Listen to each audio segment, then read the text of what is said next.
बिस्मिल्लाहिर्रहमानिर्रहीम। ये irrigation pump selection, ये इसका पार्ट 1 है। ये 2 पार्ट्स में डिवाइड है वीडियो। ये वीडियो नंबर 23 है। ये playlist sprinkler drip triple irrigation landscape sector में।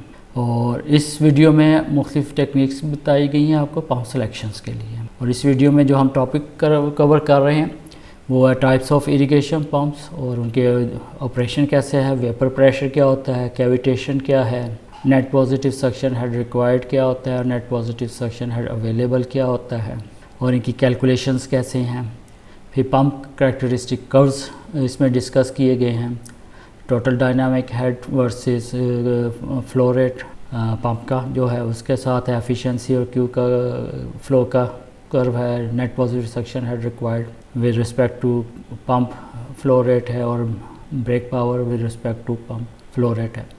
तो ये कर्व्स परफॉर्मेंस कर्व्स हैं, ये भी डिस्कस किए गए हैं और इनसे कैसे पंप सिलेक्शन होनी है वो भी एक्सप्लेन की गई है। टोटल डायनामिक हेड के बारे में बताया गया हुआ है, वाटर पावर के बारे में बताया गया है, ब्रेक पावर क्या है वो बताया गया है। और इसके एंड में ब्रीफ डिस्कशंस की गई हैं पंप्स इन सीरीज़ में और पंप्स इन पैरेलल में, इनके क्या फ़ायदा।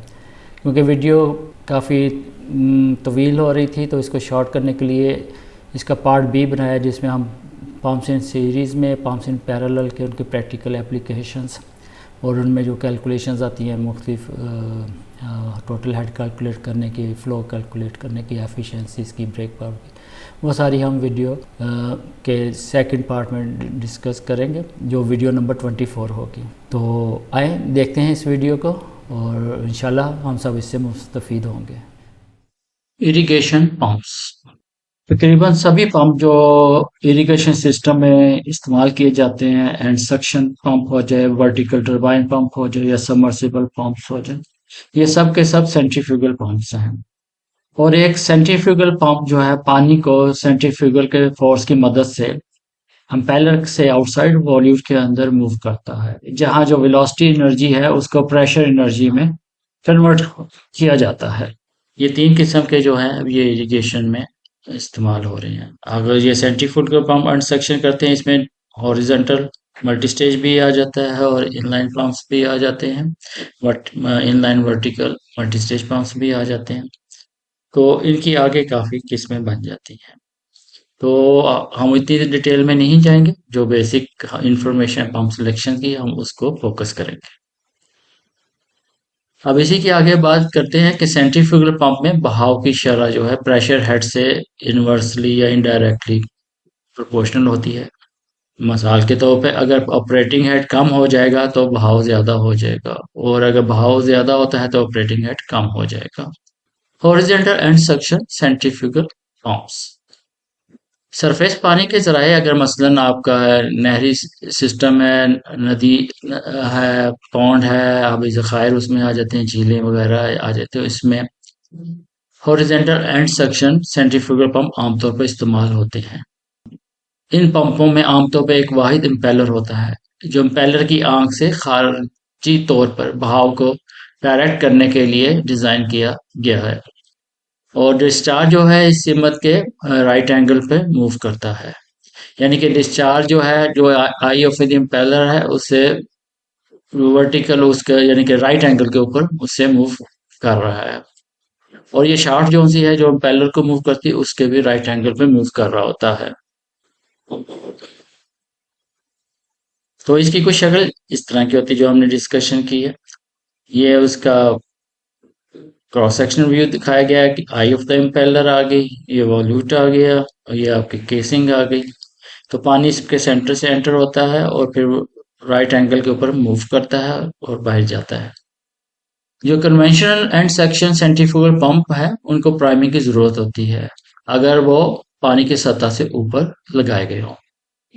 और प्राइमिंग का प्रोसेस क्या होता है कि पंप हाउसिंग के अंदर हवा को हटाना और इससे पानी से तब्दील करना है ताकि पंप चल सके।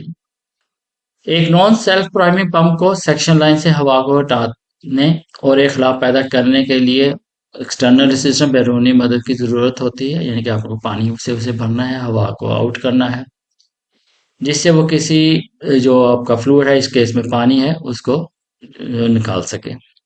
सेल्फ प्राइमिंग पंप के बरक्स नॉन सेल्फ रामिंग पंप जो से हैं उनमें आप जो है वैक्यूम को बरकरार रखने के लिए पानी का हमारे केस में इरिगेशन में पाया पानी का मुस्तकिल बहाव चाहिए और फुटवॉल के बगैर ये काम मुमकिन नहीं होता। इसके साथ फुटवॉल का होना भी जरूरी है। और प्राइमिंग के अमल में जो है पंप केसिंग को हम जो है पानी से भरते हैं और ताकि किसी किस्म की हवा इसके अंदर ना रहे। इम्पेलर और केसिंग के दरमियान एक किस्म की ये सील बना देता है जब हम इसको प्राइमिंग करते हैं। और ये पंप की किस्म पे भी डिपेंड करता है कि आया कि उसको आप मैनुअली तौर पे कर रहे हैं या वो खुद ब खुद ऑटोमेटिकली अपनी प्राइमिंग कर लेता है।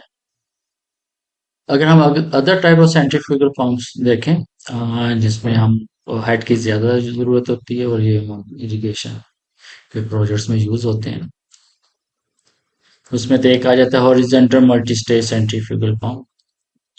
जिस तरह हमने देखा था वर्टिकल टरबाइन पंप्स में और सबमर्सिबल पंप्स में कि उसके अंदर डिफरेंट स्टेजेस होती हैं जहाँ से एक पानी मुख्तलिफ स्टेज से पास करता है और उसका हेड इंक्रीज करता जाता है।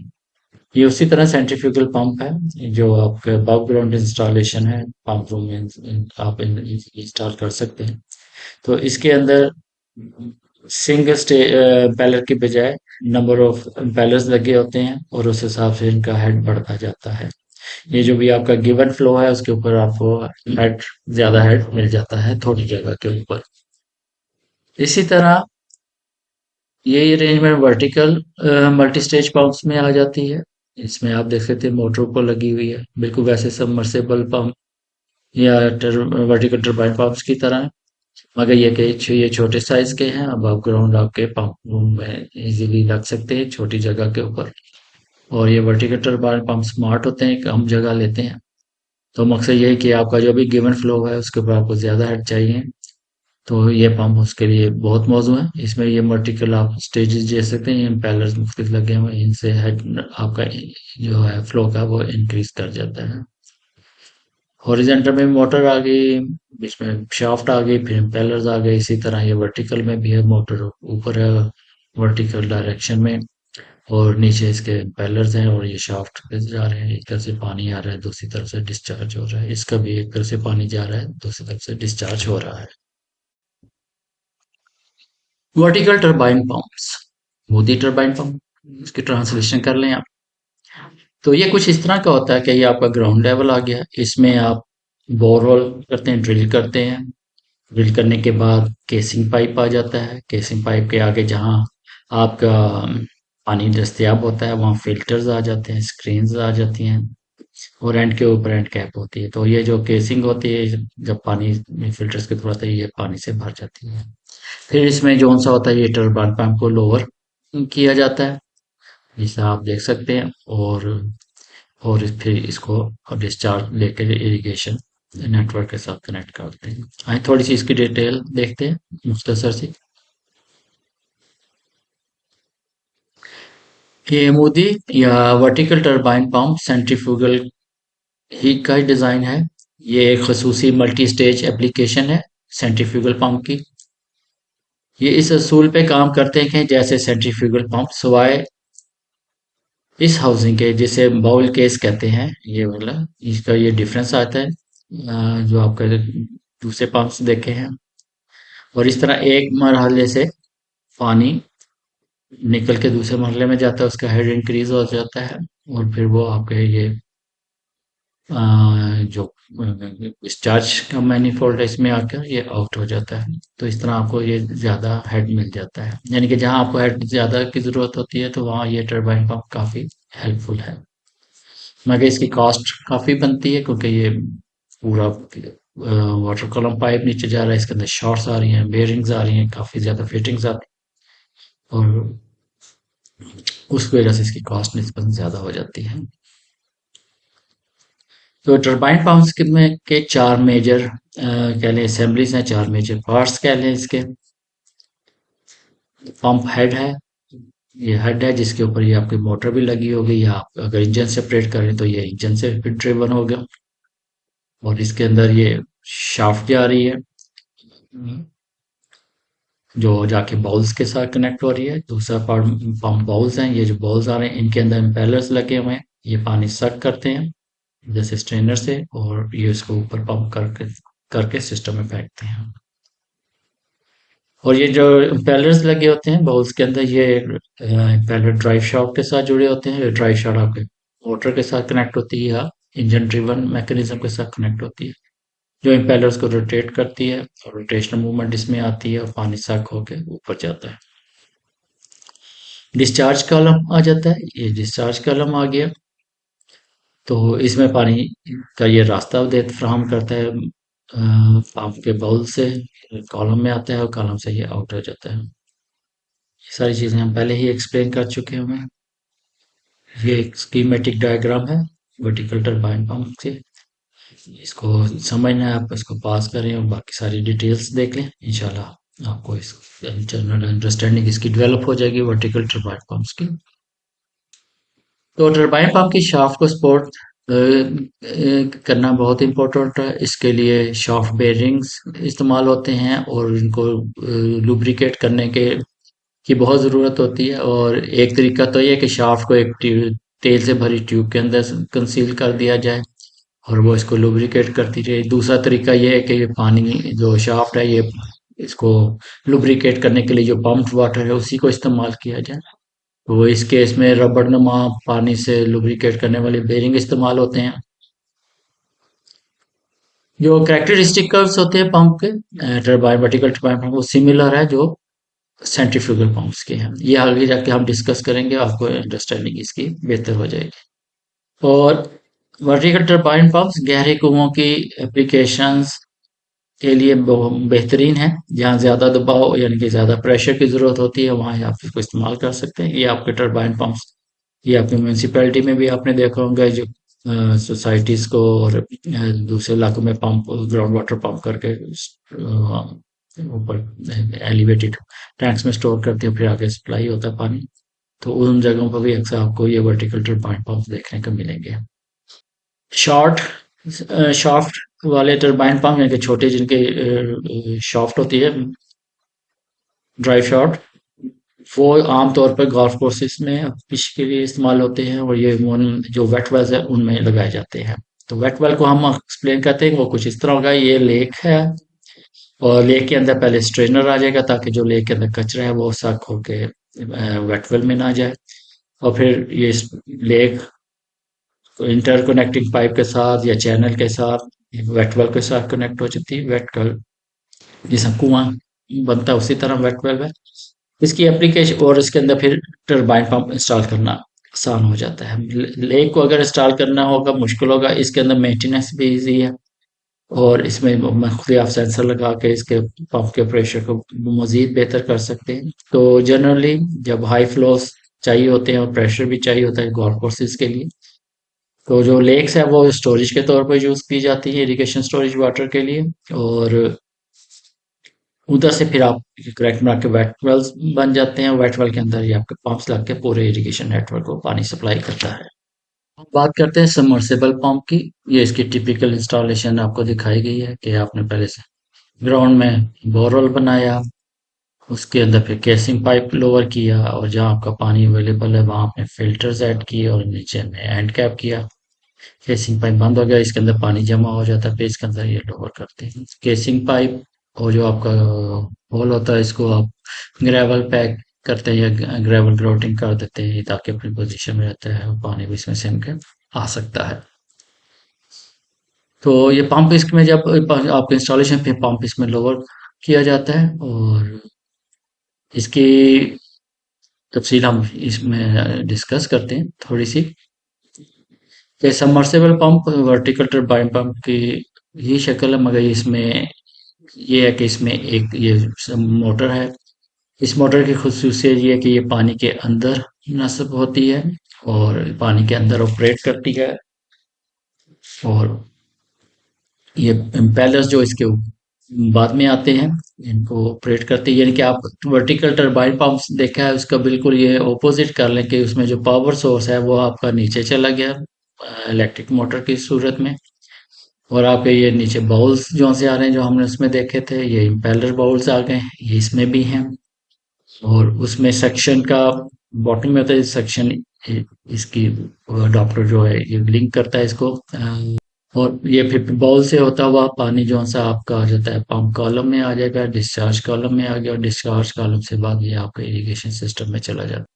इसमें ही नोट करने की बात, जैसे पहले बताया कि जो मोटर है वो पंप्स के नीचे लगी होती है, और उसके साथ फिर इम्पेलर्स कनेक्ट होते हैं, जैसे इसमें आप देख सकते हैं। और जो इसकी वायरिंग होती है वो एक्सटीरियर से होकर, यानी कि असेंबली के अंदर ही, बाहर से ये वायरिंग ऊपर की तरफ जाती है और इसमें कंट्रोल पैनल में चली जाएगी, यहाँ से इस पंप का कंट्रोल किया जाता है।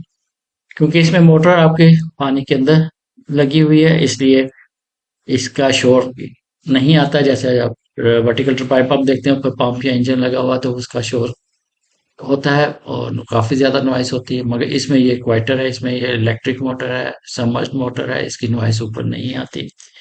दूसरा ये कि पंप जो सा है, टरबाइन पंप को हम देखते हैं तो वो अबव ग्राउंड है। पंप के साथ अपना मोटर के साथ या इंजन के साथ जो उसके एक्सटर्नल पार्ट्स हैं अपर ग्राउंड, उनके साथ छेड़खानी लोग कर सकते हैं, वेंडलिज्म का खतरा होता है। मगर इसमें जो मोटर है वो सेफ है, क्योंकि वो सबमर्ज्ड है, इसके साथ कोई इस तरह की वेंडलिज्म का खतरा नहीं है, और ये काफी सेफ है, और इसका चोरी का भी खतरा नहीं है। और सबमर्सिबल पंप्स के भी जो पंप कर्व्स हैं, परफॉर्मेंस कर्व्स हैं, वो वर्टिकल टरबाइन पंप जैसे ही हैं। इसमें जो जहाँ एक इम्पोर्टेंट चीज है कि जब ये इंस्टॉलेशन हो जाती है तो पानी जो सा है इसके मोटर के इर्द गिर्द से इसको साथ टच करके पास से गुजरे, और उस गुजरने की वेलोसिटी जो सी है वो तकरीबन से 2 से 3 फुट पर सेकंड होनी चाहिए। और ये वेलोसिटी इसको कूल करने के लिए है, ताकि मोटर हीट अप ना हो। और ये बेहतर है कि जो मैन्युफैक्चर लिटरेचर है उसको रेफर किया जाए, और पंप के अप्रोप्रिएट इंस्टॉलेशन के लिए, और कितनी वेलोसिटी चाहिए, केसिंग का साइज क्या होना चाहिए पंप के साइज के हिसाब से, तो ये बहुत इंपॉर्टेंट है। और ये सबमर्सिबल पंप हम देखा है वर्टिकल इंस्टॉलेशन में, ये हॉरिजॉन्टल भी लगा सकते हैं। हॉरिजॉन्टल में जब लगाते हैं तो फिर इसके लिए इसके गिर स्लीव पाइप देना पड़ता है, जिसे कूलिंग स्लीव कहते हैं। उसका साइज डिपेंड करता है कि जो आपकी मैन्युफैक्चर की रिकमेंडेशन है कि इसके पानी की वेलोसिटी से मोटर के से टच करके गुजरे, इसके गिर गुजरे इसको कूलिंग करने के लिए, तो उस कूलिंग स्लीव का साइज वहां से आपको मिलता है। तो इसलिए मैन्युफैक्चर रिकमेंडेशन बहुत इंपॉर्टेंट है। जब भी आप पंप सेलेक्ट करें, जो पंप सप्लायर है उससे लें, और मैन्युफैक्चरर का डेटा लें, या मैन्युफैक्चरर से डायरेक्ट होता है तो उससे इंस्टॉलेशन डिटेल भी डिस्कस करें, और ये सारी चीजें उससे पूछें, ताकि आपकी इंस्टॉलेशन जो हो वो सक्सेसफुल रहे। इससे पहले कि हम पंप सिलेक्शन की तरफ जाएं, कुछ पैरामीटर्स हैं, टर्मिनोलॉजीज हैं, जिनके बारे में जानना बहुत ज़रूरी है। इनको अच्छी तरह समझ लें ताकि बाद में पंप सिलेक्शन में मुश्किल नहीं होगी, आसानियां रहेंगी। इसमें पहले हम बात करते हैं वेपर प्रेशर की। वेपर प्रेशर क्या है? जो वेपर्स हैं, पानी के वेपर्स है, वो जो दबाव बनाते हैं, उस उसकी हम बात कर रहे हैं। तो पंप साइजिंग में वेपर प्रेशर जो है ये की चेकिंग कह लें एलिमेंट है, जिससे हम पंप की एवेल्युएशन कर सकते हैं किन चीज़ों में सक्शन कंडीशंस के बारे में और net positive suction head available के बारे में। और पंप को चलाने के लिए हमें पानी जो सा है वो पंप के इनलेट में दाखिल करना होता है। और पंप जब काम करता है तो वो इस तरह करता है कि वो जो एरिया ऑफ लो प्रेशर करता है इनलेट ऑफ पंप के पास, वहाँ कम प्रेशर होता है। और अगर ये पंप का प्रेशर इनलेट ऑफ पंप से के अंदर वाटर वेपर प्रेशर से कम हो जाए तो ये बॉइलिंग शुरू कर देता है, वेपर्स बनने शुरू हो जाते हैं, और ये काफ़ी मुश्किल कंडीशन बना देता है पंप के लिए, और कैविटेशन का बायस बनता है, जिससे पंप की जो लाइफ है वो भी डिटीरियरेट होती है, और अगली और कह लें और इनएफिशिएंसीज बहुत सारी बनती हैं। तो ये ज़रूरी है कि कुछ ना कुछ प्रेशर का होना ज़रूरी है, ताकि जो वाटर है उसको वेपराइज होने से या बॉइलिंग से रोका जा सके। सतह समुद्र पर 100 डिग्री सेंटीग्रेड टेम्परेचर या 212 डिग्री फ़ारेनहाइट के ऊपर पानी को बुखारात से रोकने के लिए 14.7 psi का या 34 फुट का या 1 बार का दबाव ज़रूरी है। इसी तरह मुख्तलिफ दर्जा हरारत पर बुखारात का जो दबाव मालूम करने के लिए टेबल 23.1 से हेल्प ली जा सकती है। इस टेबल में से ये देखा जा सकता है कि 10 डिग्री सेंटीग्रेड या 50 डिग्री फ़ारेनहाइट के दर्जा हरारत पर पानी के बुखारात को रोकने के लिए 0.41 फीट दबाव की ज़रूरत होती है। तो जब आप आगे डिज़ाइन में जा रहे हैं, सिलेक्शंस में जा रहे हैं पंप्स की, तो ये टेबल काफ़ी हेल्पफुल है। जब हम वैल्यूज़ मुख्तलिफ देखते हैं, net positive suction head required हमें गिवन होता है, एटमॉस्फेरिक प्रेशर हमारे पास होता है, तो हमें वेपर प्रेशर भी उस वक्त चाहिए होता है, net positive suction head available calculate करने के लिए। तो ये काफ़ी इंपॉर्टेंट टेबल है। ये टेबल 23.1 जिसकी हमने पहले बात की और पहले रेफरेंस दिया है, इसमें आपके पास वैल्यूज टेम्परेचर की फ़ारेनहाइट यूनिट्स में भी हैं और सेंटीग्रेड यूनिट्स में भी है, और इसके against vapour pressure feet head में दिया गया है। तो ये टेबल बड़ा यूजफुल है, ये आगे चल के इस्तेमाल करेंगे। इसके साथ अगले जो इम्पोर्टेंट पैरामीटर है वो है कैविटेशन का। कैविटेशन क्या है? ये एक ऐसा फिनोमिना है जिसमें वेपर बबल्स बहुत स्पीड से बनते हैं और कोलैप्स होते हैं, और ये उस सूरत में होता है जब एब्सोल्यूट प्रेशर पानी के ऊपर जो है वो जो पंप किया जा रहा पानी उसके वेपर प्रेशर से कम हो जाए, और फिर वेपर बबल्स जो से हैं पंप के अंदर बनते हैं, और ये माया पानी के साथ जो पंप के अंदर पैरेलल वेन्स के साथ ट्रेवल करते हैं, और इसके दौरान जो प्रेशर ऑन लिक्विड के ऊपर है और वेपर्स के ऊपर है वो दोनों बहुत रैपिडली इंक्रीज करते हैं। और जो ही वाटर जो है वेन्स के साथ इम्पेलर की आई से आउटर साइड वॉल्यूट की तरफ मूव करता है, तो प्रेशर काफी इंक्रीज करता है, बहुत स्पीड से रैपिडली इंक्रीज करता है। और जो ही जो प्रेशर है वो वेपर प्रेशर तक पहुंचता है तो वेपर बबल्स कोलैप्स करते हैं बहुत ताकत के साथ, और जो वेपर फॉर्म में है वो पानी वो वापस लिक्विड स्टेट में रिटर्न करता है। और ये जो साउंड है गरजने की, जिस तरह रॉक्स टकरा रही हैं फट रही हैं, ये वो आपको आवाज आती है।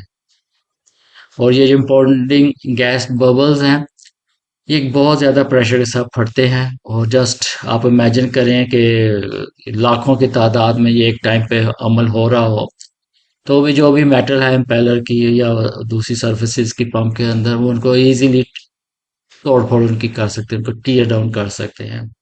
और ये सर्विसेज बहुत पहले पिचिट बन जाती है, इनमें सुराख हो जाते हैं, इसमें गड्ढे बन जाते हैं, और जो इनकी परफॉर्मेंस होनी चाहिए ये उसके मुताबिक परफॉर्म नहीं करती। ये चंद फोटोज आपके साथ शेयर कर रहे हैं इस कैविटेशन प्रॉब्लम के साथ। ये इसमें देखें कितना गड्ढे मेटल के अंदर पड़ गए हैं इम्पेलर के अंदर, और ये भी आप देख सकते हैं, और ये तो इसमें होल कर दिया है। तो हमारी जब भी पंप ऑपरेट करें हत्तुल इम्कान कोशिश करनी होनी चाहिए कि जो पैरामीटर है जो उसकी जो ज़रूरियात है वो पूरी करें। ये लो प्रेशर डेवलप ना होने दें ताकि कैविटेशन ना बने, और कैविटेशन के नुकसान आप ये देख सकते हैं किस तरह इसने इम्पेलर्स को और वेन्स को डैमेज किया हुआ है। वाज़ेह रहे कि ऊंचाई बढ़ने से जो आपका एटमॉस्फेरिक प्रेशर है उसका दबाव कम हो जाता है। यूं जो जो आप ऊपर जाते जाते हैं एटमॉस्फेरिक प्रेशर कम होता जाता है, और ज्यादा बुलंदी पे कम दर्जा हरारत पे पानी बुखारात जल्द बन जाता है। तो लिहाजा कम ऊंचाई के मुकाबले में ऊंची जगहों पर कैविटेशन ज्यादा मसला हो सकता है। तो लिहाजा ये जरूरी है कि दस्तयाब या available net positive suction head का हिसाब लगाते वक्त जो आपका एल्टीट्यूड है, बुलंदी है, और पानी की दर्जा हरारत दोनों का आप मद्देनजर रखें। ये टेबल 23.2 है जिसमें atmospheric pressure at different altitude दिया गया हुआ है। ये इधर अल्टीट्यूड है सी लेवल से ऊपर, और ये जो एटमॉस्फेरिक प्रेशर है वाटर हेड के यूनिट्स में दिया गया फीट में, और पीएसआई यूनिट्स में दिया गया हुआ है। तो पंप सिलेक्शन करते वक्त जो कैविटेशंस को हमने अवॉइड करना है तो ये टेबल काफी हेल्पफुल साबित होगा। जी, अब हम बात करते हैं नेट पॉजिटिव सक्शन हेड। ये क्या है? तो जो net positive suction head available जो है, ये एटमॉस्फेरिक प्रेशर का फंक्शन है। और बेसिकली एटमॉस्फेरिक प्रेशर को जो आपके सक्शन साइड के ऊपर पंप के जो लॉसेस जितने भी हो रहे हैं पानी, उससे ज़्यादा होना चाहिए ताकि पानी इजीली पंप के अंदर पुश किया जा सकते हैं। आसान लफ्ज़ों में net positive suction head available जो सा है, ये एब्सोल्यूट प्रेशर जो पंप के पेलर पे अवेलेबल है उसको जाहिर करता है। और net positive suction head available को नेट पॉजिटिव सक्शन हेड जो रिक्वायर्ड है उससे ज़्यादा होना चाहिए। अगर ये इससे ज़्यादा नहीं होगा तो कैविटेशन प्रॉब्लम बनेगी और पंप के इम्पेलर और वेल्स को डैमेज होगा। Net positive suction head required जो सा है, ये पंप मैन्युफैक्चरर की तरफ से इसका डेटा दिया जाता है। ये पंप डिज़ाइन और ऑपरेटिंग कंडीशन के ऊपर डिपेंडेंट है। तो इसकी वैल्यू आपको पंप मैन्युफैक्चरर से उसकी कैटलॉग से आपको मिल जाएगी। Net positive suction head available यानी कि जो दस्तियाब है नेट पॉजिटिव सक्शन हेड, वो 4 फैक्टर्स के ऊपर डिपेंडेंट है। वो 4 फैक्टर्स क्या हैं? एक तो अल्टीट्यूड या बैरोमेट्रिक प्रेशर जो हमने पहले डिस्कस किया है, static height of water above और below pump center line, pump center line से जो पानी का लेवल है उससे नीचे या ऊपर, यानी कि पॉजिटिव सेक्शन में भी है या नेगेटिव सेक्शन में भी आ रहा है, यानी तो वो कितना है। All section side friction losses, suction side के ऊपर जितने फ्रिक्शन लॉसेस आ रहे हैं, जिस तरह आपके फुटवॉल में भी आ सकता है, जो आपका सक्शन पाइप है उसके अंदर भी आ सकते हैं, जो फिटिंग्स हैं वो भी इसमें शामिल होंगी। तो सबका आपने जमा करके टोटल देखना है सक्शन साइड पे फ्रिक्शन लॉस कितना है। Vapour pressure water at pumping temperature, vapour pressure जब पंप कर रहे हैं पानी उसके दर्जा हरारत के मुताबिक कितना है, ये भी हमने इसका टेबल पीछे रेफरेंस दिया है, ये इसको भी यूज करेंगे हम आगे चल के। ये मजीद हम क्लियर करते हैं ये नेट पॉजिटिव सक्शन हेड को। ये दो किस्म के हैं, एक है net positive suction head available, दूसरा है net positive suction head required. दोनों को कंफ्यूज ना करें हम, इसलिए इसको रिपीट कर रहे हैं। Net positive suction head available वो है जिस पे पंप ने ऑपरेट करना है, और net positive suction head required वो है जो पंप मैन्युफैक्चरर के अपने पंप के हिसाब से, डिजाइन के हिसाब से, उसकी ऑपरेटिंग कंडीशन के हिसाब से वैल्यू जारी की जाती है। ये उनके कैटलॉग्स में भी अवेलेबल है। जब आप पंप खरीदते हैं तो ये जरूर उसके साथ चार्ट लें। और net positive suction head available हमने कैसे निकाला है, जिसमें इसमें सारे लॉसेस वगैरह निकल जाते हैं एटमॉस्फेरिक प्रेशर में से, और तो उसके बाद जो रेजिडुअल वैल्यू बचती है वो प्रेशर अवेलेबल होता है। ये आगे चल के हम अगली एग्जांपल एक आएगी उसमें भी बताएंगे भी ये कैसे कैलकुलेट करते हैं। तो सिंपली ये आप कैलकुलेट करते हैं net positive suction head available एक फार्मूले की मदद से, और net positive suction head required जो सा होता है ये पंप मैन्युफैक्चरर की तरफ से आता है। और पंप ऑपरेट करने के लिए जो net positive suction head available है इसको हमेशा net positive suction head required से ज्यादा होना चाहिए। ये अगर इससे कम होगा तो पंप ऑपरेट नहीं करेगा सही, कैविटेशन होगी, पंप इम्पेलर को डैमेज होगी, उसकी एफिशिएंसीज भी कम हो जाएगी। तो ये दोनों जो नेट पॉजिटिव सक्शन हेड्स हैं इनको के दरमियान डिफरेंस को आप जहन नशीन कर लें। Net positive suction head calculation किस तरह की जा सकती है, इसका ये फार्मूला है। Net positive suction head available जो equal to H A minus H V minus H S minus H F. तो इसमें एन पी एस एच जो ये जो है ये net positive suction head available है, इनके ये नेट पॉजिटिव सक्शन हेड कितना आपको साइट के ऊपर अवेलेबल है सारी कैलकुलेशंस के बाद ये सारे पैरामीटर्स को कंसिडर करते हुए। इसमें पहला जो आता है एच ए है, atmospheric pressure at elevation of water surface है, यानी कि हम पहले भी कर चुके हैं आल्टीट्यूड के साथ वाटर प्रेशर सरफेस का जो है वो डिफरेंट है। तो ये एटमॉस्फेरिक प्रेशर को वैल्यू इसमें आएगी फीट और मीटर के दरमियान में। एच वी पानी का वेपर प्रेशर है उस गिवन टेम्परेचर के ऊपर जिस पे वो ऑपरेट कर रहा है। उसके बाद एच एस आ जाता है vertical height of impeller I above the water surface, यानी कि वर्टिकल हाइट पानी की कितनी है पेल्डर की आई के अबव, या नीचे भी होगी या ऊपर होगी, प्लस में भी हो सकती है माइनस में भी हो सकती है।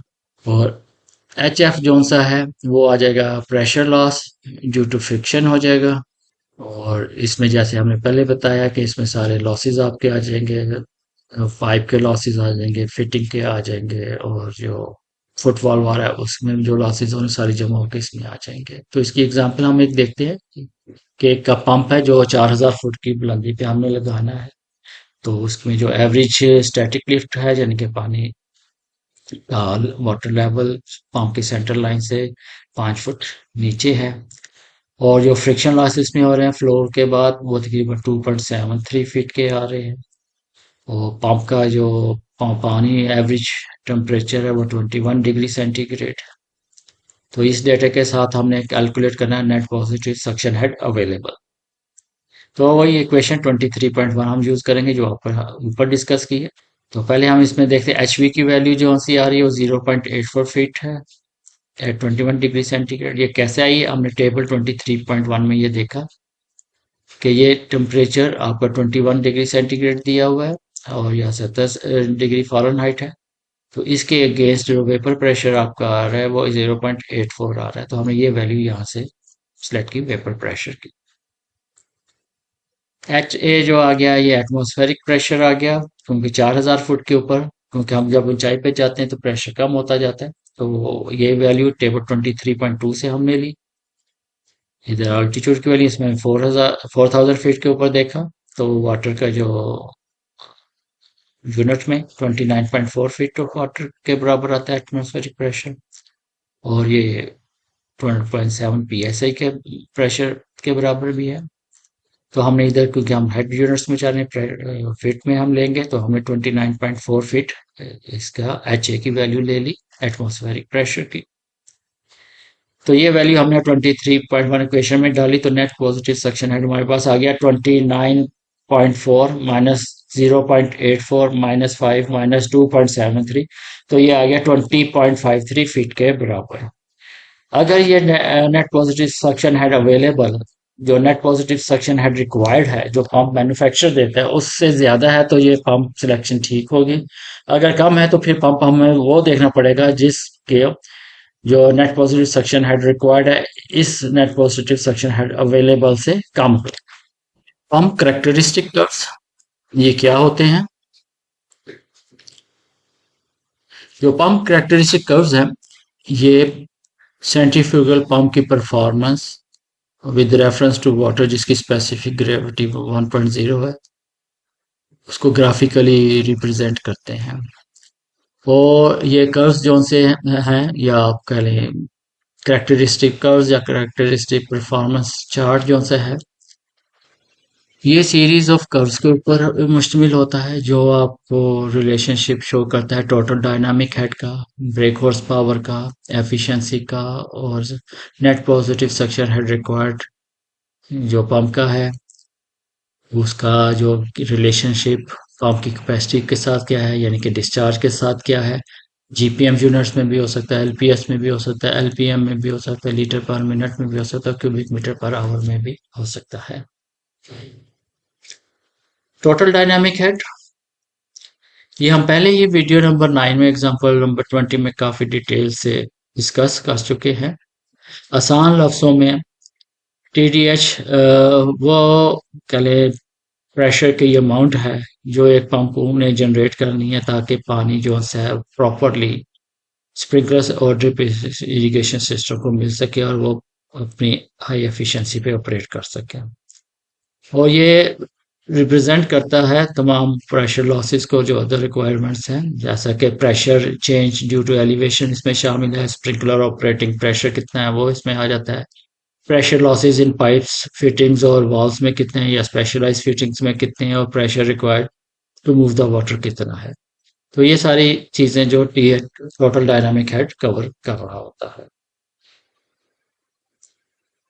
वाटर पावर ये वो पावर है, आउटपुट पावर है जो एक पंप पानी को ट्रांसफर करता है। हर पंप से ये ट्रांसफर की पावर पानी को मिलती है और पानी आगे मूव करता है और एक प्रेशर के अंदर जाके हमारे जो स्प्रिंकलर ड्रिप सिस्टम्स है उनको चलाता है।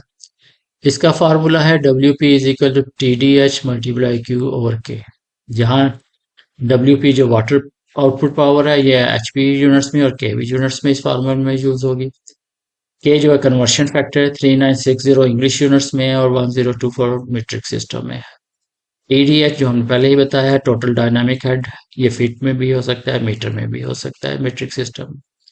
Q है डिस्चार्ज और फ्लो रेट, इस फार्मूले में GPM में या लीटर पर सेकंड में आप इस्तेमाल करेंगे। और ये आगे फार्मूले में BP और EP की वैल्यू यूज होंगी, ये इस टाइम पे आपको एक्सप्लेन करते हैं। ये है brake power BP। It is the input power needed to drive the pump. ये इनपुट पावर है जिससे पंप ने जिसने पंप को चलाना है, और या इसे हम पंप शाफ्ट इनपुट पावर भी कह सकते हैं। ये कैलकुलेशन का फार्मूला ये है कि BP is equal to WP/EP divided by 100। BP brake power आ गई, ये HP में और किलोवाट में भी इस फार्मूले में यूज होगी। और EP जो है पंप एफिशिएंसी है, यानी कि BP is equal to water power divided by pump efficiency over 100। और इसी फार्मूले को हम रीराइट कर सकते हैं, इसमें WP की वैल्यू जो क्वेश्चन 23.2 में हमने निकाली है वो इसमें दर्ज कर दें, तो BP is equal to TDH total dynamic head multiply by Q flow rate divided by conversion constant divided by EP divided by 100। तो ये आपको ब्रेक पावर मिल जाती है, the power to drive the pump. Understanding pump performance curves. अब हम pump performance curves की बात करते हैं और इसको समझने की कोशिश करते हैं। जो पंप कैरेक्टरिस्टिक कर्व्स हैं, मुख्तलिफ मैन्युफैक्चरर्स उनको मुख्तलिफ तरीके से रिप्रेजेंट करते हैं, और कुछ मैन्युफैक्चरर वो सारी डिटेल्स एक ही ग्राफ में दे देते हैं, और कुछ मैन्युफैक्चरर हैं वो सीरीज ऑफ ग्राफ्स है, हर एक जो पैरामीटर्स का ग्राफ डिफरेंट दिया जाता है डिटेल्स के लिए। तो मकसद सबका एक ही है और उनकी शेप्स भी एक जैसी होती हैं सबकी, और जो भी इसमें पंप मैन्युफैक्चर की अपने डिज़ाइन का जो उनका तरीका डिज़ाइन का मटेरियल यूज़ होता है, तो इनकी पंप परफॉर्मेंस में थोड़ा बहुत फर्क ज़रूर होता है। हर मैन्युफैक्चरर का जो पंप है उसका अपना कैरेक्टरिस्टिक कर्व्स होते हैं या पंप परफॉर्मेंस कर्व्स होते हैं। ये एक एग्जांपल है फिगर 23.4 में, ये typical single stage centrifugal pump है जिसमें सारी इंफॉर्मेशन एक ग्राफ पेपर के ऊपर शो की गई है। ये है पंप परफॉर्मेंस कर्व्स। तो उसमें हॉरिजेंटली आपको जो है एक्सिस के ऊपर, एक्स एक्सिस के ऊपर फ्लो मिलता है, गैलन पर मिनट में भी हो सकता है, लीटर पर सेकंड में भी हो सकता है, क्यूबिक मीटर पर आवर में भी हो सकता है, लीटर पर मिनट्स में भी हो सकता है। और जो वाई एक्सिस है इसके ऊपर हेड होता है, ये मीटर में भी होगा, फीट में भी होगा। और उन दोनों की रिलेशन, यानी कि टोटल हेड और फ्लो की रिलेशन के दरमियान जो ग्राफ बनता है वो आपको ये लाइन में नजर आ रही है, थिक लाइंस में जो एक कर्व में जा रही हैं। इनको हम HQ कर्व कहते हैं, यानी कि हेड और फ्लो के दरमियान की रिलेशनशिप में जो ग्राफ डेवलप हो रहा है वो HQ कर्व है। ये इम्पेलर डायमीटर जो जो डिफरेंट होता है, ये आपकी कर्व की शक्ल भी जो है वो डिफरेंट होती जाती है। यानी कि ये 6.5 इंच डाय का इम्पेलर है, ये 6 इंच का, ये 5 इंच का, 5.5 इंच का, 5 इंच का। तो ये मुख्तलिफ डायमीटर के साइजेस हैं और इनके HQ कर्व्स भी हर एक के डिफरेंट हैं। तो ये HQ कर्व हो गया। दूसरा कर्व आ जाता है एफिशिएंसी कर्व। एफिशिएंसी की ये आप ये देख सकते हैं, ये कंटूर्स बने हुए हैं, ये कर्व्स में लाइन जा रही है, एफिशिएंसी को रिप्रेजेंट करती है। मिसाल के तौर पर अगर मैं ये पंप देख रहा हूँ 150 GPM पे, और इसका हेड जो सा है वो है 90 फीट है, तो ये इस जगह पे जाके मिल रहा है।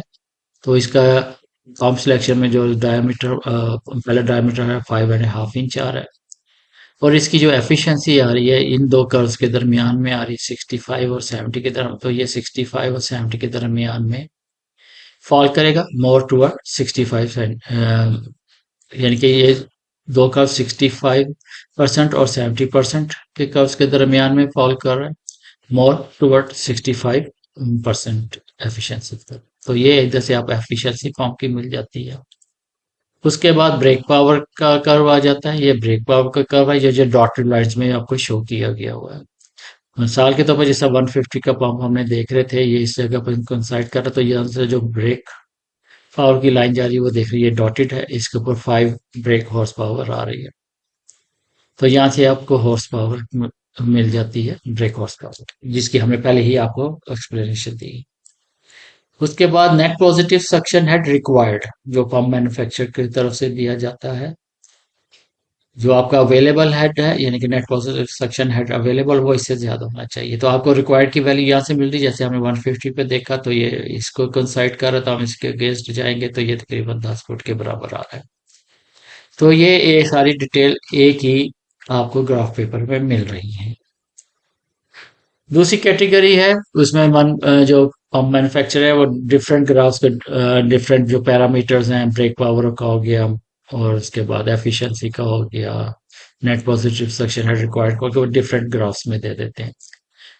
थीम वही है, हॉरिजॉन्टली एक्स एक्सिस के ऊपर आपको फ्लो रेट गिवन होता है। ये क्यूबिक मीटर पर आवर में भी हो सकता है, जीपीएम में भी हो सकता है, लीटर पर सेकंड में भी हो सकता है, लीटर पर मिनट में भी हो सकता है। और लेफ्ट साइड पे जो आपका ये ग्राफ पेपर है, ये इसमें आपका जो पहला एच क्यू कर्व बनेगा, उसमें ये हेड होगा, ये फीट में हो जाएगा। तो sir net positive suction head curve में भी ये नेट पॉजिटिव सक्शन रिक्वायर्ड ये मीटर में या फीट में होगा। और ब्रेक पावर का जब हम कर्व देखेंगे तो उसमें ब्रेक पावर हॉर्स पावर या किलोवाट में होगी। तो हम इसमें एग्जांपल में इस फिगर में 23.5 में जो सिंगल स्टेज सेंट्रीफ्यूगल पंप का दिया गया है, इसमें डिफरेंट इंफॉर्मेशन डिफरेंट ग्राफ्स के ऊपर इस तरह है। आगे हम चलेंगे, इसको आप मजीद एग्जांपल के साथ भी एक्सप्लेन करेंगे। पंप मैन्युफैक्चरर बहुत सारे पंप बना रहे हैं, डिफरेंट मॉडल्स बना रहे हैं, जिनकी प्रेशर और फ्लो रिक्वायरमेंट डिफरेंट है। और डिफरेंट पंप मॉडल्स हैं, उनके जो एच क्यू रिक्वायरमेंट्स हैं वो डिफरेंट है। और उनके साथ जो एसोसिएटेड परफॉर्मेंसेज हैं डिफरेंट है, यानी कि एफिशिएंसी आ गई, ब्रेक पावर आ गई, नेट पॉजिटिव सक्शन रिक्वायरमेंट आ गई, वो डिफरेंट है। तो इस तरह के जो लार्ज नंबर हो जाए उनको में से आपको जो डिजायर्ड पंप को सिलेक्ट करना मुश्किल हो जाता है। तो आमतौर पर जो पंप मैन्युफैक्चरर है वो आपको प्रोवाइड कर रहे हैं फैमिली ऑफ कर्व्स के साथ, जिसमें पंप परफॉर्मेंस दी गई है। कैटलॉग के ये शुरू में ही होता है, वहां से आप फैमिली ऑफ कर्व को आप ये जो डेवलप की जाती है, उसमें यह कि जितने भी पंप्स होते हैं उनके एच क्यू कर्व रेंजेस को एक कॉमन ग्राफ पेपर ड्रा किया जाता है। और उस ड्रा करने में आप जब आप वो ग्राफ पेपर देखते हैं तो उसमें सारी उनकी रेंज, प्रेशर, फ्लो और हेड के सारे रिक्वायरमेंट के साथ मिल जाती है। ये उसकी एक एग्जांपल दी गई हुई है, ये फैमिली ऑफ कर्व्स की। ये हर एक जो मॉडल है उसका एक कर्व दिया गया, मगर ये कॉमन ग्राफ पेपर के ऊपर है। हॉरिजॉन्टली आपको फ्लो रेट मिल रहा है, वर्टिकली वाई एक्सिस पर हेड मिल रहा है। तो हेड और फ्लो रेट से एच क्यू कर्व से आप देख लेते हैं कि आप किस कैटेगरी में आपकी सिलेक्शन फॉल कर रही है। तो ये नैरो डाउन कर देता है पंप सिलेक्शन को। जिस जगह पे आपके जो सी फैमिली में फॉल करी, फिर आप उसका परफॉर्मेंस कर्व देखें और उसमें से आप सेलेक्ट कर लें जो आपको पंप चाहिए। एग्जांपल हम देखते हैं कि टोटल डायनामिक हेड है एक इरिगेशन सिस्टम का, 198 फीट है, फ्लो रेट 140 जीपीएम है, फ्रिक्शन लॉस इन पंप सक्शन मैनिफोल्ड जो है वो 2.73 फीट आता है। तो हमने सिलेक्ट करना है पंप कैरेक्टरिस्टिक कर्व के बेस के ऊपर। और इसमें यह कि पंप जो है वो 4000 फुट की बुलंदी पे लगना है और एवरेज वाटर टेम्परेचर वहाँ 21 डिग्री सेंटीग्रेड है। ये एक टिपिकल एग्जांपल है। इसमें आप जब भी पंप आपने जब भी आपने पंप सेलेक्ट करना है तो पंप मैन्युफैक्चरर डेटा जरूर देखें। ये एक रिप्रेजेंटेटिव डेटा है समझाने के मकसद के लिए। स्टेप वन जो होगा, सबसे पहले होगा कि आपने कैटलॉग लेनी है मैन्युफैक्चरर की। जो सा भी आपने मैन्युफैक्चरर सेलेक्ट किया उसके उसमें आपके पास कोई फैमिली ऑफ कर्व्स शुरू में दिया होगा, उसको आपने देखना है वो कौन सा है। अगर फैमिली ऑफ कर्व्स नहीं दी गया तो चार्ट होगा जिसमें मुख्तलिफ मॉडल्स की फ्लो रेंजेस और हेड के साथ दी होगी, तो वहां से आप सिलेक्ट करके उस पंप तक, उस फैमिली तक जा सकते हैं। तो इस एग्जांपल में ये एक पेज पे सारे जो पंप मैन्युफैक्चरर उसने अपने पूरे पंप्स की डिटेल दे दी कि कौन सी रेंज तक उनका फ्लो है और कौन सी रेंज तक उनका हेड है। तो अब हमारी एग्जांपल में जैसे हमने 198 फीट टोटल डायनामिक हेड है और फ्लो रेट 140 जीपीएम। तो ये जो फैमिली ऑफ कर्व्स है ये एच क्यू कर्व्स है। तो इसमें हम एच क्यू की वैल्यू से वो मॉडल सेलेक्ट कर सकते हैं जो हम जिसको हम फर्दर इन्वेस्टिगेट करेंगे। तो इसका ये है कि पहले आपने एक्स एक्सिस के ऊपर वर्टिकल लाइन ड्रा की 140 जीपीएम के ऊपर। ये 140 जीपीएम यहाँ कहीं आ रहा है तो यहाँ से हमने 140 जीपीएम या 32 क्यूबिक मीटर पर आवर बन रहा है वो हमने सेलेक्ट किया। दूसरा हमारा 198 फीट या 200 फीट आ रहा है तो वाई एक्सिस के ऊपर हमने ये वर्टिकल लाइन ड्रा की। तो ये पॉइंट इस जगह पे कोइंसाइड कर रहा है। अब ये जो आ रहा है ये इस एरिया को रिप्रेजेंट कर रहा है, ये फैमिली ऑफ कर्व का model B1 select model B1 यानी कि इसमें फॉल करे तो हम इसको B1 मॉडल को सिलेक्ट करेंगे। अब ये जो आ गई ये पूरी इसके अंदर भी एक रेंज मौजूद है तो हम अब B1 वाला जो चार्ट है परफॉर्मेंस कर्व उसको देख उसी एग्जांपल में अब हमने मॉडल B1 देख लिया कि बाकी डिटेल्स आपको इसके आरपीएम जितने चाहिए वो भी इधर गिवन होंगे जो पिछले में भी ये मतलब जो पहले हमने डिस्कस की है। तो उसमें अब हम पहला स्टेप हमारा आ गया कि हमने अब फ्लो हमारे पास गिवन है और हेड गिवन है। तो इस फैमिली के अंदर हमारे पास कौन सा पंप सिलेक्ट करना है तो उसके लिए पहले वही 140 जीपीएम या 32 क्यूबिक मीटर आवर के लिए जो फ्लो गिवन है वहां से हम वर्टिकल लाइन खींचेंगे स्ट्रेट जो सारे ग्राफ्स में से गुजरती हुई ऊपर जाएगी। और ये हेड हमारे गिवन है 200 फीट या 198 फीट तो वो जैसे हम 200 फीट के करीब ये लाइन लेंगे 198 फीट के ऊपर या 200 फीट के ऊपर ये लाइन लेंगे। ये यहाँ कंसाइड कर रही है, यहाँ ये कंसाइड कर रही है उसके ऊपर देखें कौन सा आपका कर्व कर रहा है एच क्यू का।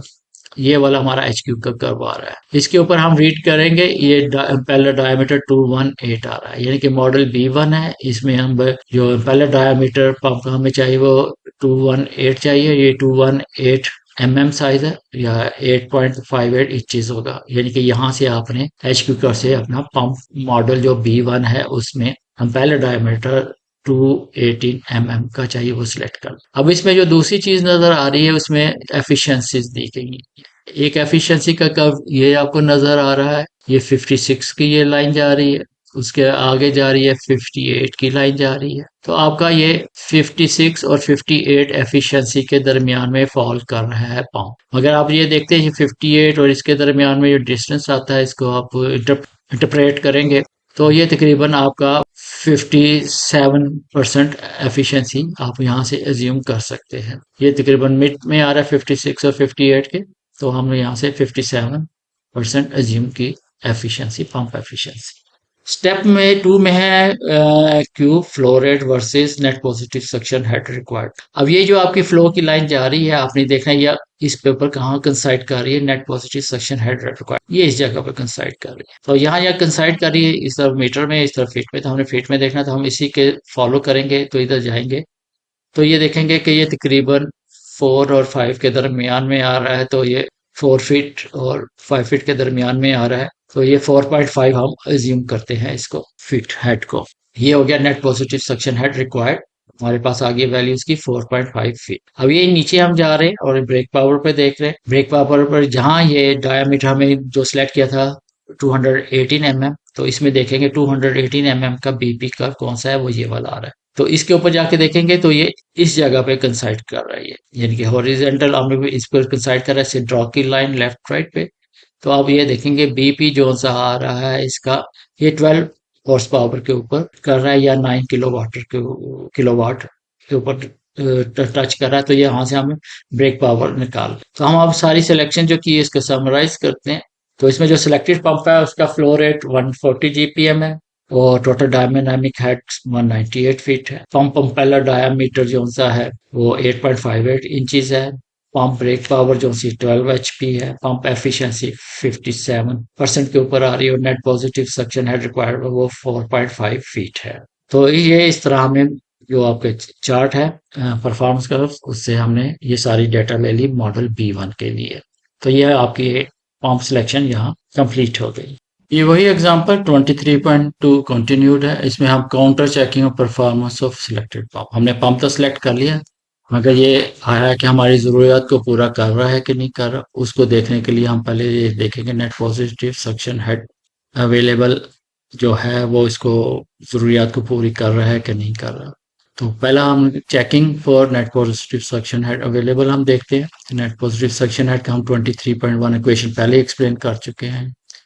net positive suction head equal to atmospheric pressure minus vapor pressure minus vertical height of impeller eye above water surface और माइनस जो हो गया friction loss in suction pipe आ जाता है। तो ये सारी वैल्यूज हमारे पास पहले से हमने जो एग्जांपल की उसमें से हम देखते आ रहे हैं। इसमें स्टेबल जो बैरोमेट्रिक वैल्यू है एटमॉस्फेरिक प्रेशर जो है 4,000 फीट के ऊपर। टेबल 23.2 में उसकी वैल्यू 29.4 फीट है वहाँ। और वेपर प्रेशर 21 डिग्री सेंटीग्रेड में टेबल 23.1 में हमने देखा था 0.84 फीट है। तो ये वैल्यूज हम इसमें ऐड करेंगे। Net positive suction head equal to जो H A value atmospheric pressure वो 4,000 फीट के ऊपर 29.4 है और वेपर प्रेशर 21 डिग्री सेंटीग्रेड के ऊपर 0.84 फीट है। तो वो इसमें से लेस हो जाएगा माइनस जो वर्टिकल हाइट पैनल की वो 5 फीट है तो वो माइनस हो जाएगी। और इसी तरह जो फ्रिक्शन लॉसेस सेक्शन 5 में आ रहे 2.73 वो लेस होंगे। तो ये आपके पास वैल्यू आ गई 20.83 फीट। तो यहाँ से देखें net positive suction head available 20.83 feet है, ये ग्रेटर देन है net positive suction head required 4.5 feet. तो ये रीजनेबल डिफरेंस है और इसके ऊपर पंप को स्मूथली ऑपरेट करना चाहिए। अब दूसरी जो चीजें हमने ग्राफ परफॉर्मेंस कर्व्स में देखी वो हम फार्मूले की मदद से भी कैलकुलेट कर सकते हैं, उनको भी हम काउंटर चेक कर लेते हैं। तो कैलकुलेटिंग वाटर पावर का फार्मूला है T D H multiply Q divided by के। इसमें हम टी डी एच जो है 198 है, क्यू की वैल्यू 140 जीपीएम है, ओके कन्वर्शन कांस्टेंट 3960, इसको डिवाइड करेंगे तो हमारे पास 7 हॉर्स पावर आ जाता है वाटर पावर का।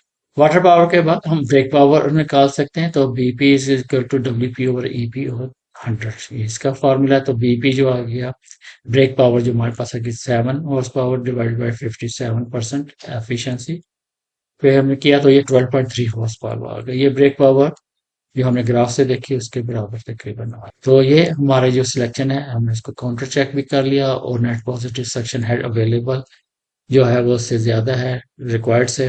तो इसका मतलब है कि ये पंप ऑपरेट करेगा। तो ये आप इस तरह आपको पंप सिलेक्ट कर सकते हैं। हम बात कर रहे हैं अब combined performance of more than 2 pumps, जो कि हम वीडियो नंबर 24 में डिस्कस करेंगे। इसका छोटा सा पार्ट हम इस वीडियो नंबर 23 में डिस्कस कर रहे हैं ताकि आपको अंडरस्टैंडिंग हो सके कि वीडियो नंबर 24 में क्या कवर कर रहे हैं। क्योंकि ये पंप सिलेक्शन के ये एक वीडियो काफ़ी लेंथी हो गई थी, इसलिए इसको 2 पार्ट्स में हमने डिवाइड कर दिया है। तो हम देखते हैं combined performance of more than 2 pumps. कई दफ़ा ऐसी सिचुएशन बन जाती है जहां आपका जो लैंडस्केप डिज़ाइन है उसमें आपने इरिगेशन सिस्टम जो चाहिए उसमें एक पंप से ज़रूरत पूरी नहीं हो रही होती, यानी कि केसेस ऐसे भी हो सकते हैं जिसमें हेड पूरा ना हो रहा और केसेस ऐसे भी हो सकते हैं जिसमें फ्लो पूरा ना हो रहा। तो इस सूरत में हम एक से ज़्यादा पंप्स को इस्तेमाल करते हैं। अगर हम पंप्स को सीरीज में लगाते हैं तो उनका हेड एडअप हो जाता है, ज़्यादा हेड हमें मिल जाता है, फ्लो उतना ही रहता है।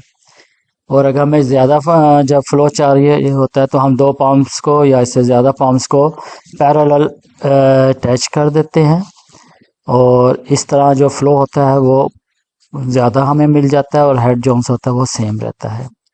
इसकी स्कीमेटिक हम आपको थोड़ा सा इसमें एक्सप्लेन कर देते हैं कि अगर 2 पंप्स और सेम स्पेक्स के अगर सीरीज में लगे हुए हैं तो क्या सिचुएशन होगी। ये आपका वाटर टैंक के लिए आ जाए या वाटर सोर्स आ जाएगा। उसके बाद ये पंप 1 है, ये पंप 2 आ गया आपका इधर। इसका हेड 1 H1 हेड को रिप्रेजेंट करता है, पंप 2 का हेड जो सा H2 है। इसी तरह पंप 1 का जो फ्लो है वो Q1 है और पंप 2 का फ्लो Q2 है। क्योंकि ये सेम स्पेक्स के पंप हैं तो जो Q1 और Q2 जो सा होगा वो Q के बराबर होगा, यानी कि जितना इसमें से फ्लो जा रहा है वो उतना ही इसमें एंटर होगा, वो इससे ज़्यादा नहीं होगा। तो ये इन दोनों का फ्लो जो सा आपका इस सीरीज करेक्शन ऑफ पंप्स में फ्लो सेम रहेगा। मगर दूसरी तरफ जब हेड जो होगा वो जमा हो जाएगा, यानी कि H1 प्लस H2 होगा, वो इसका टोटल हेड बन जाएगा। इसी तरह इस अरेंजमेंट में आप सेम फ्लो के साथ ज़्यादा हेड ले सकते हैं जो आपकी लैंडस्केप के इरिगेशन की ज़रूरियात को पूरा कर रहा हो। इसी तरह दूसरा केस आ जाता है parallel connection of two pumps का। ये स्कीमेटिक है, टू पंप्स सेम स्पेक्स के हैं जो पैरेलल लगाए गए हैं। ये पैरेलल अटैचमेंट है, ये वाटर सोर्स है, यहाँ से पानी जा रहा है, दोनों को मिल रहा है, दोनों पैरेलल अटैच हैं और फिर जाके आगे ये कंबाइंड फ्लो बन जाता है। इस सूरत में जो सा होता है सेम स्पेक्स के पंप, जितना क्यू इधर से जा रहा है उतना ही क्यू जो फ्लो होगा वो पंप नंबर 2 से जा रहा होगा। तो इस केस में जब हम देखेंगे तो जो टोटल फ्लो इधर से Q1 जा रहा है, इधर से Q2 जा रहा है, तो जो टोटल सिस्टम का फ्लो बन जाएगा वो टोटल क्यू जो होगा Q1 प्लस Q2 होगा। इसका अगर 10 क्यूबिक मीटर पर आवर है, इसका 10 क्यूबिक मीटर पर आवर फ्लो है, तो दोनों को जब जमा होगा ये 20 क्यूबिक मीटर पर आवर फ्लो बन जाएगा टोटल आपका सिस्टम का। इसमें क्योंकि ये पैरेलल लगे हुए, जितना इसका हेड है उतना ही उसका हेड होगा तकरीबन। जो हम बात कर रहे हैं सेम स्पेक्स की, तो जो टोटल सिस्टम का हेड बन रहा होगा वो उतना ही रहेगा, यानी कि H जो होगा वो H1 बराबर होगा H1 के और बराबर होगा H2 के।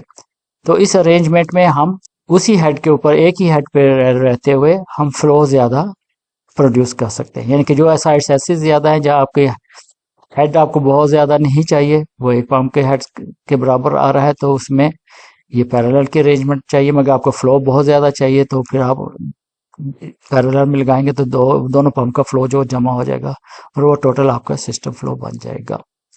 तो ये तो थी हमारी अरेंजमेंट्स जो हमने वीडियो नंबर 23 में की है। अब इससे आगे हम कंटिन्यू करेंगे वीडियो नंबर 24 में, वो आप ज़रूर देखिएगा। उसमें हम ये सीरीज में पंप की बात करेंगे, पैरेलल जो कनेक्टेड पंप्स हैं उनकी बात करेंगे, डिटेल में डिस्कस करेंगे और डिफरेंट सिचुएशंस को देखेंगे कि इरिगेशन की कितनी डिफरेंट सिचुएशंस में आप ये कैसे अरेंजमेंट यूज़ कर सकते हैं। उसके बाद एक टिपिकल रिकमेंडेशंस हैं पंप की सिलेक्शन की और इनके इस्तेमाल की, तो वो आप ज़रूर देखिएगा, वो प्रैक्टिकल नौयत की है, तो उसमें आपको ज़रूर फ़ायदा होगा। ये लिस्ट ऑफ वीडियोस है जो हम अपने YouTube channel landscape and irrigation engineers में अपलोड कर चुके हैं। ये playlist sprinkler and drip trickle irrigation landscape sector के अंदर है।